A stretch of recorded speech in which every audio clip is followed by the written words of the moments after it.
This is the sort of watering hole that sends beer expert Roger Protz into ecstasies.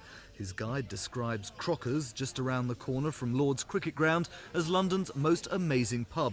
He loves the architecture, the real ale, the food, the atmosphere. But it's like a Cunard liner, really. Marble everywhere, great sweeping staircases, very good beer and marvellous food. It is a throwback to what the old British inn and tavern used to be, offering everything that you can think of that is good in life. Good beer, good food and a good welcome. The regulars like Crockers too. I would say, having visited a lot of pubs in London, that it is very well equipped, which certainly makes it one of the more pleasant places. Well, I like the atmosphere. I like the people.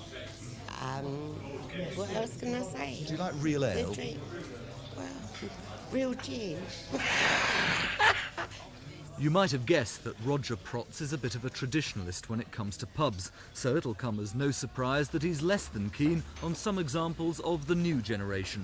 This is Drummond's opposite St Pancras Station, once the Euston Tavern, but transformed by Bass Brewery. It's no longer a pub, but a cafe bar, and proud of it. So what's the problem?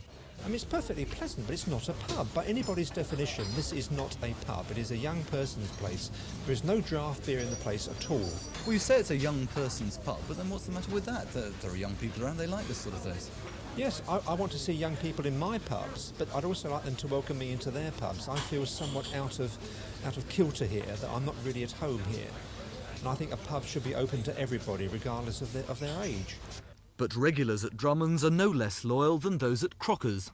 CAMRA, the Campaign for Real Ale, is saying that the traditional pub is at threat and that the brewers are tending to turn them into this sort of place. Would you like to see that happening?